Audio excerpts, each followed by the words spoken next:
여러분 안녕하십니까? 뉴스투데이 제주입니다. 제2공항 예정지에서 지하수의 이동 통로인 숨골이 무더기로 발견됐습니다. 숨골이 8곳밖에 없다던 국토부의 전략환경영향평가가 무색해지는 결과인데요. 환경영향평가가 형식적으로 이루어졌다는 의혹을 키우고 있습니다. 박주연 기자가 보도합니다. 서귀포시 성산읍 신방굴 부근의 농경지입니다. 깊이 패인 물길이 이어진 돌틈 사이로 시원한 바람이 새어나옵니다. 빗물이 지하로 흘러드는 숨골입니다. 국토부의 전략환경영향평가서에 제시된 8개 숨골에는 포함되지 않은 곳입니다. 주변에 그런 것들이 투물식으로 해서 중소규모의 그 동굴, 공동이죠. 그러니까 빈 공간이죠. 그러니까 거기도 굴이고 일로도 물 들어가고 이런 것들이 전부 이 온평리 지하에는 상당히 많이 있을 가능성이 높다. 환경단체와 지역주민 30여 명이 지난달 18일부터 제2공항 예정지의 숨골과 동굴 분포 등을 조사한 결과 국토부 전략환경영향평가서에서 제시하지 않은 숨골 61곳과 동굴 입구로 추정되는 장소 5곳을 추가로 발견했습니다. 이들은 국토부가 지하의 동굴 유무를 파악하는 GPR 탐사나 시추 조사 등을 형식적으로 진행했다며 국토부 계획대로 숨골을 모두 메워버릴 경우 주변 지역에 심각한 수해가 발생할 것이라며 제주도에 전수조사를 촉구했습니다. 지금 즉시 제2공항 부지 예정지 내 지역주민 및 시민단체들과 함께 민간합동조사단을 구성하여 제2공항 예정지 전체에 대해 정밀한 합동 전수 조사를 실시할 것을 촉구한다. 제2공항 강행저지 비상도민회의는 오늘 환경부를 찾아 이 같은 조사 결과를 근거로 제2공항 건설 사업을 중점 평가 사업으로 지정해 합동 현지 조사를 실시하도록 요구할 예정이어서 제2공항 추진 일정에 제동이 걸릴 수 있을지 주목됩니다. MBC 뉴스 박주연입니다. 봉계동 주민들이 오늘 원희룡 지사를 면담하기로 하고 그때까지 매립장 봉쇄를 중단하기로 했습니다. 하지만 면담에서 주민들이 원하는 결론이 나오지 않을 경우 쓰레기 반입 저지 사태는 바로 재현될 것으로 보입니다. 김항섭 기자의 보도입니다. 제주시 봉계동 음식물 쓰레기 처리 시설입니다. 노란색 수거 차량에서 쓰레기가 계속해서 쏟아져 나옵니다. 봉계동 주민들이 쓰레기 반입을 저지하면서 처리하지 못한 물량까지 하루 동안 300여 톤의 음식물 쓰레기가 반입됐습니다. 2배 이상 되는 거죠. 그렇게 되는 상황이니까 처리 시간도 더 오래 걸리고 2배로 걸리고 다음날까지 처리를 해야죠. 주민들이 매립장 봉쇄 중단을 전제 조건으로 제시한 원희룡 지사와의 면담은 오늘로 연기됐습니다.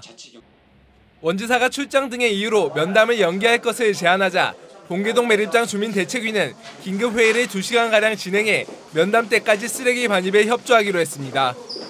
조금 더 인내하고 참아보자.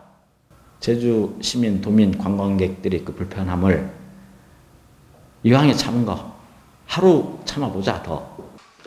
하지만 쓰레기 대란의 불씨는 여전합니다. 주민들은 봉계동 음식물 쓰레기 처리 시설 사용 기한을 여전히 2021년 10월까지로 못 박은 상황. 하지만 색달동 처리시설 준공은 2023년으로 지연될 것으로 예상되는 데다 민간에 위탁해 처리할 업체도 없는 상황이어서 합의점을 찾기가 쉽지 않아 보입니다. 소각장의 경우도 3년 연장 사용하는 방안을 제주도와 협의 중이어서 봉계동 매립장 사용 기한을 둘러싼 갈등의 씨앗은 여전합니다.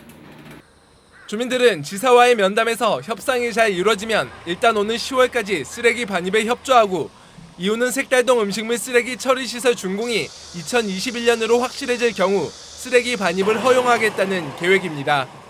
MBC 뉴스 김항섭입니다. 제주 지역 상공인과 관광업계가 교통 유발 부담금 부과 기준을 완화해줄 것을 요구하고 나섰습니다. 제주상의와 제주도 관광협회는 각 회원 업체 등의 의견을 수렴해 교통 유발 부담금 감액과 부과 시기 등을 조정해줄 것을 요구하는 건의서를 제주도에 제출했습니다. 이들은 교통 혼잡도를 고려해 교통 유발 개수를 재산정하고 업종별 특수성을 반영하며 부과액 등을 줄여줄 것을 요구했습니다.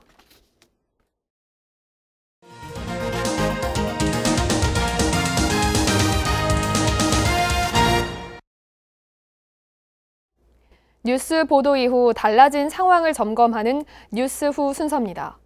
제주 MBC는 지난해 신화역사공원의 하수 역류 사태를 계기로 사업 계획 변경 과정의 특혜 의혹을 집중 보도했었는데요.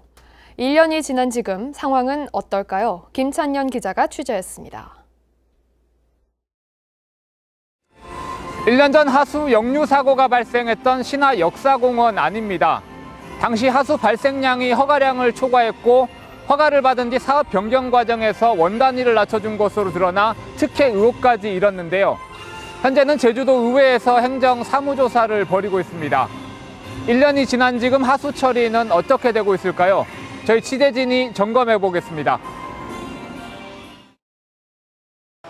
대형 물탱크와 복잡한 배관들이 연결된 지하실. 물놀이 시설인 워터파크에서 나온 하수를 처리하는 중수도 시설입니다. 하루 600톤의 하수를 정화해 재활용할 수 있도록 한 시설로 지난 5월부터 가동됐습니다. 실제 하수 발생량은 어떨까? 올해 1월부터 신화역사공원에서 발생한 하수량을 모두 확인해봤습니다. 하루 평균 1000톤 안팎으로 허가량의 절반 정도를 유지하고 있습니다. 하지만 본격적인 무더위가 시작된 6월 26일은 2000톤을 넘었고 지난달 20일에는 허가량보다 200톤 이상 많았습니다. 하수도가 넘칠 만큼 특별한 행사도 없었고 일정 부분 넘어가면 혹시 오작동 되는 것이 아닌지. 하지만 하수 처리장의 답은 다릅니다. 주말에 일부 그 물량이 많아졌다가 평일엔 약간 줄어드는 패턴을 봤을 때는 유량계 오류의 그 확률은 좀 적다고 좀 판단되고 있습니다. 신화역사공원 사업 시행사인 JDC는 사업 계획을 변경해 지나치게 낮게 책정됐던 원단위를 갑절 이상 늘리고 중수도 시설을 확충해 하수 발생을 줄일 방침입니다. 기존에 허가받은 양만 하수가 발생하도록 해가지고 중수도를 더 설치할 계획이고요. 중수도를 추가로 설치하면 물을 더 사용하더라도 추가 오수 발생량은 없도록 그렇게 조정할 계획입니다. 하지만 현재 신화역사공원 준공률은 65%. 앞으로 콘도나 호텔 등 물 사용이 많은 숙박시설들이 확충될 예정이어서 하수 발생량은 훨씬 늘어날 수밖에 없는 상황. 중수 처리 시설 등을 통해 하수 발생량이 어느 정도 줄어든 것은 확인됐습니다. 하지만 성수기 주말에는 허가량에 육박하고 있고 현재 신화역사공원 공사가 60% 정도 진행된 점을 감안하면 하수 초과 발생을 막기 위해서는 추가 대책이 필요해 보입니다. MBC 뉴스 김찬년입니다. 전국노총 소속의 건설인 노조가 사고에 대한 보상을 요구하며 도심 한복판에서 사흘째 고공 시위를 이어가고 있습니다. 확성기까지 동원한 주민 민원이 빗발치고 있지만 시공업체 측과 평행선을 달리는 노조 측은 시위를 지속하겠다는 입장입니다. 하지만 중재에 나서는 곳은 좀채 없어 보입니다. 이소현 기자입니다. 한밤중 도심 한복판. 크레인 밧줄에 차량이 위태롭게 매달려 있습니다. 차량에 설치된 확성기에서 새벽부터 밤까지 종일 투쟁가가 울려 퍼지면서 인근 주민들의 항의가 빗발칩니다. 살 수가 없어 정말. 오늘도 아침 새벽부터 일어나가지고 하루 종일 일도 하나도 못하게 만들어 놓고는 그냥. 한 사람 때문에 그러면 여러 사람이 피해를 봐야 됩니까? 업체 측이 공사를 무리하게 강행해 크레인 사고가 발생했다며 보상을 요구한 지 한 달. 시공업체 측은 정비불량이라는 입장을 고수하면서 평행선을 이어가고 있습니다. 노조 측은 생계 때문에 소송을 제기할 수도 없고 중재를 요청할 마땅한 곳도 없다 보니 극단적인 방법을 쓸 수밖에 없다고 말합니다.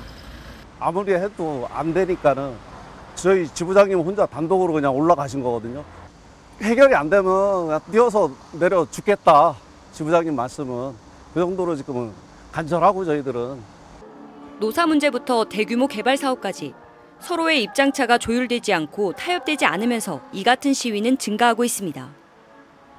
지난해 제주 지역 집회 건수는 500여 건으로 전년보다 40%가량 증가했고 집회 일수는 740여 일로 3배 가까이 늘었습니다.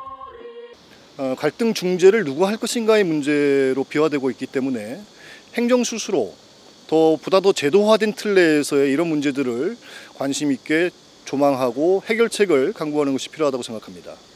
갈등 관리나 중재 역할을 할 사회적 시스템이 절실한 이유입니다. MBC 뉴스 이소연입니다.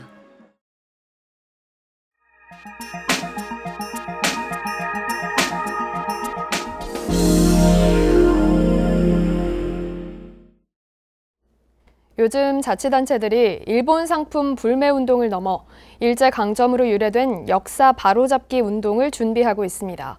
특히 일본식 지명을 바꾸려는 시도가 이어지고 있습니다. 강원 영동 홍한표 기자가 보도합니다. 태백시 한백산 등산로에 위치한 고갯길인 화방제. 마을 주민들은 이 지명을 단종임금이 쉬어갔다는 의미의 어평제로 되돌릴 것을 요구하고 있습니다. 일제강점기에 쓰인 지명이라는 이유 때문입니다. 일제시대에 거기서 이제 뭐 꽃이 여기 만발한 데서 이제 하방제라고 이렇게 하거든요. 근데 그 전에 보면은 여기 이제 마을도 어평 마을이고 사람들 어평제를 알고 있는데 태백시 상삼이동에서도 창말이라는 행정 지명이 쓰이는데 일제강점기에 쓰인 것이 이어진 것으로 추정됩니다. 태백시는 이 같은 일본식 지명을 바꾸는 용역을 진행하고 있고 영월군과 인제군도 용역에 착수했습니다. 일본식 잔재 지명이 이제 정비 대상입니다.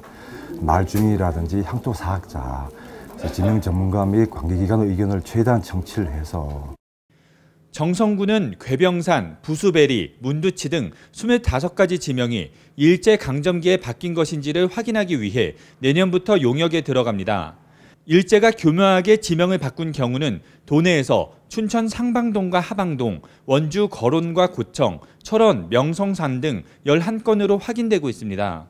하지만 의심 사례까지 포함하면 강릉 41건, 삼척은 40건 등 강원도 내에 모두 235건에 달해 엄밀한 조사가 필요해 보입니다. 41건에 대해서 일본식 의심 지명으로 이제 보이거나 아니면 그 한자가 오기된 표현이 있어요. 이거를 이제 그 역사 자료를 통해서 이거 다시 이제 연구할 계획입니다. 최근 일본의 역사 왜곡이 심해지면서 일제강점기 때 지명을 바꾸자는 움직임은 점점 힘을 받을 것으로 보입니다. MBC 뉴스 홍한표입니다.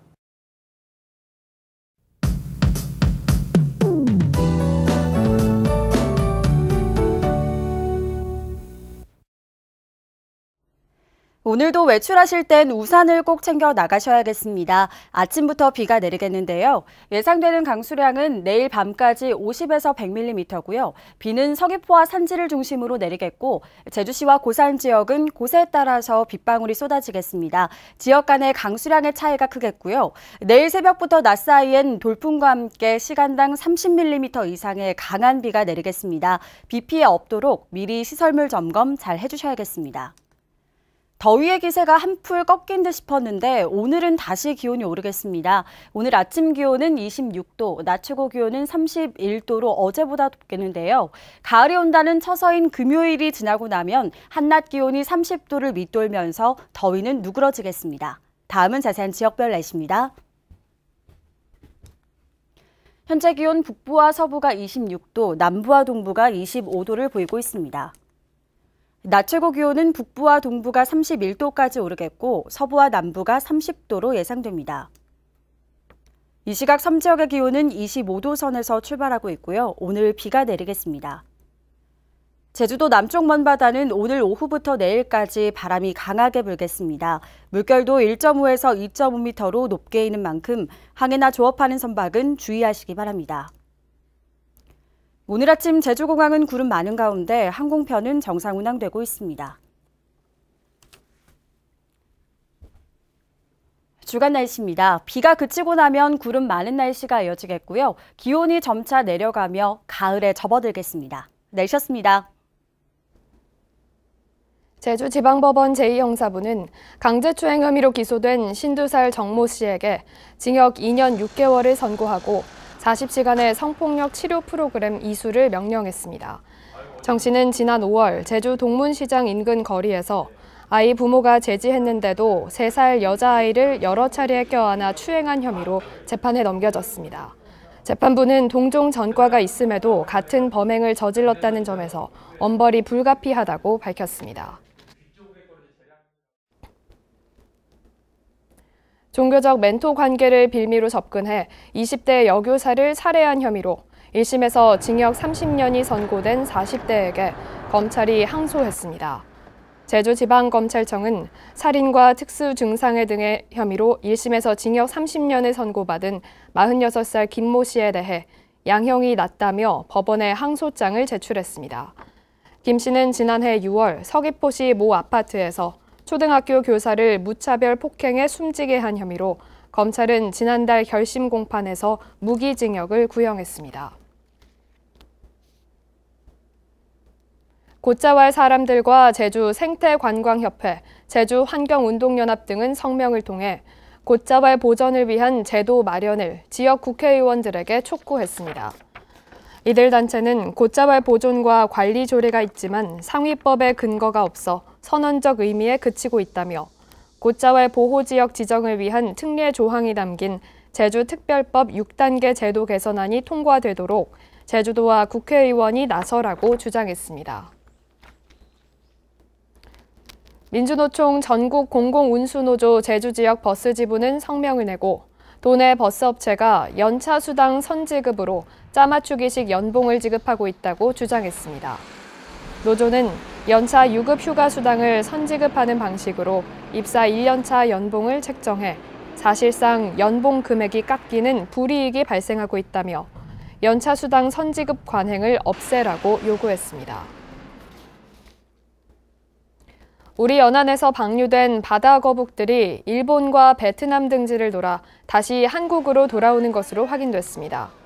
해양수산부는 2015년부터 한국에서 구조돼 다시 방류된 바다거북 11마리의 GPS를 달아 추적한 결과 오키나와와 베트남 등에서 겨울을 난 뒤 4, 5월 사이 다시 한국 연안으로 돌아오는 것을 확인했다고 밝혔습니다. 해수부는 우리 연안에 출현하는 붉은 바다거북과 장수거북 등 4종을 해양보호생물로 지정해 보호하고 있습니다.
뉴스투데이 제주를 마치겠습니다. 여러분 고맙습니다.